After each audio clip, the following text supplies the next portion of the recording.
बबीता जी यात्रा पे, चार धाम यात्रा पे जा रही है और अब हेलीपैड यहाँ से प्रस्थान कर रहे हैं। बबीता जी अपना फीलिंग्स बताइए यात्रा के लिए, कितना एक्साइटेड है?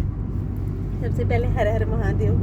मैं बहुत ज़्यादा एक्साइटेड हूँ। लॉर्ड शिवा के पास मिलने जा रही हूँ। चार धाम की यात्रा है। यहाँ से हम लोग सहस्त्रधारा हेलीपैड पे जा रहे हैं, फिर यहाँ से खरसाली, हरसिल एंड देन केदारनाथ जाएंगे।